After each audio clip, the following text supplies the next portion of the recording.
What's up? It's Linney. We are here live at EDC Las Vegas, and I'm with Subtronics. Hello. Thanks for being here. Thank you for having me. I'm stoked. So, how do you explain EDC to your family who's never been here before? Wow. Okay. The big one? Yeah, like the Super Bowl, or it's honestly, I say it's like kind of like the yearly SAT test. It's like the finals for the year. Yeah. Have your parents been to any of your major shows? They come to Red Rocks. Did they come the other week? They didn't. They weren't. My mom couldn't get off work this last one. But they come out to Red Rocks. They come out to some of the events, like I think like Cyclops Cove and stuff like that. They've never been to EDC, but that would be really fun to take them. I could like my little like 4'11" mom like scooting around. Like that'd be awesome. Oh my gosh. Yeah. Wait, so Red Rocks is like your home away from home at this point. How many times have you sold it out? I think 8 if you include all the nights combined. Let's get it! That's amazing. So I can't believe it. How do you in your brain like compartmentalize like the minute you decided to start producing and DJing to selling out all these shows at Red Rocks? I genuinely think that at some point soon I'm gonna like wake up on the beach and like all of this was like a kind of coma situation. Cause I don't. Can I curse? Yeah. Okay, like what the fuck? It feels like winning the lottery. I don't understand. It's genuine disbelief. Surreal is not even close to covering it. When I started making music, I wasn't even really like, I didn't think it was in the cards to really get up on stage. I just wanted to like learn how to use Ableton and like, I wanted to get good at it, but I figured like, being an artist would be a pipe dream. Like, that's not possible. I just wanted, like, Ableton just got so addictive, it replaced video games for me. Ableton. It's the most fun thing, and I would do it no matter what, forever. Yeah.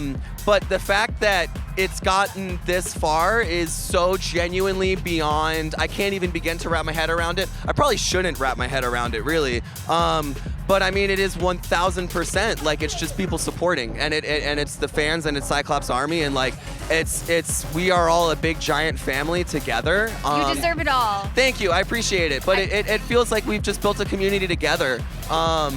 And I'm just very grateful. And congrats on packing out EBC yesterday. That was insane. Thank you. Holy shit. Yeah. We were walking through the casino and I'm like, the walls are shaking. It's crazy. Yeah, I was explaining it earlier to a friend where it's dubstep and bass music has become such its own culture.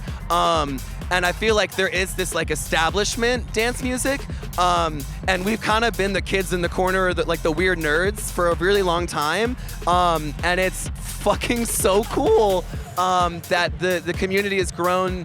Dubstep as a whole, bass music as a whole has come so far.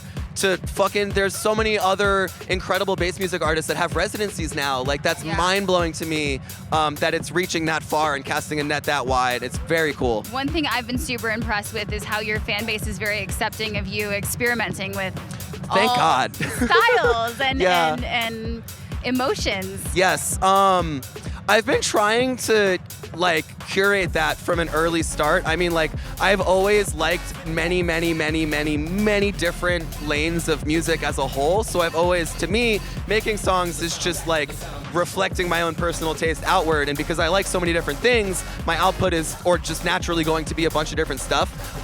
So I think I've kind of been doing a wide range. I've always had a weird kind of curveball tune. Even in my earliest EPs, there'd be one stinker child on the project that's a weird one. He's got that in him. But so I think I kind of set the pacing for that early. But no, I'm obnoxiously grateful. And I've always looked up so much to artists that evolve, and I've seen their fan bases stick with them and their fan bases be accepting. And because at the end of the day, I really think the audience, they just care about if your expression is authentic and if it's honest. 100%. Yes.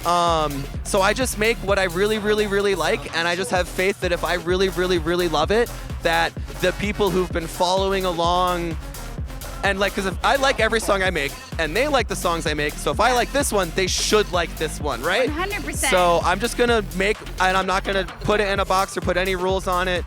Writer's block is easier that way anyway. And yeah, I'm just very thankful. Well, it was interesting. I saw you post something on Threads maybe a couple months ago about this. And then I'm gonna kind of put you on the spot here, it's but a problem. we met in person at the Experts Only show in Miami. Yes. And then it was 2 days before your Red Rock show. I was a fucking nervous wreck. You reached out about this song. Yes. So I'm curious, what made you think of me? Because I'm so honored. I had just met you. I think you were like immediately on our minds, like all of us. And I had just seen you perform, and I was like, well, that was incredible. We should try and reach out. Yeah. It was very really cosmic. cool. I was home in North Carolina for a show, and I got to watch the videos of you premiering, and it was so emotional. So can you tell me a little bit more about what this song means to you? And like you posted about how you felt like you might cry when you played it. I definitely teared up. It was the process of writing the instrumental part of it was very similar to making my tune Opus, where like it absolutely just kind of came out of me in one sitting. It like spilled out of me, and the whole time it felt emotional, and like you just hear a chord progression, it just fucking hits you in your core. And so the whole time working on it, I was just like, and you started the drop backstage at Red Rock. Yes. Yeah. Okay, so I made like 1,000 different drops for it because like I was trying to make it higher energy, and I was trying to make it like this fucking like dance floor moment for the longest time. And I had all these different whips, and I'm a habitual like show my whips to 1,000 different people, see like what everyone's vibe is, and everyone was like, I don't know, this like everything you're trying just does feel forced. And I was literally sitting backstage. It was Woolies Red Rocks, and it was like me, Adam, and Sonia in the side green room, and I'm like working on MacBook speakers, not even headphones plugged in, just like stacking init patches, running MIDI patterns, being like, is this dumb? Is this dumb? I don't know. Huh? And then one of them, it was just some attempt, and then I came back 5 minutes later, and I was like, I actually really like that. And then I was like kind of fiddling with it, and then one of my managers, Brandon, was like, what the fuck is that? And I was like, it's the new idea. And they're like, I think that's the one you should run with. And then so, yeah, I don't know. Amazing. Well, I think we got something really special. I appreciate it. So, but it was the one attempt where I was like, I'm just going to make whatever feels the most natural, whether or not it's like this like dance floor effective moment, you know? It's just going to be something that feels right first. Amazing. Yeah. Well, I'm excited. We don't have a date, but sometime we'll figure it out.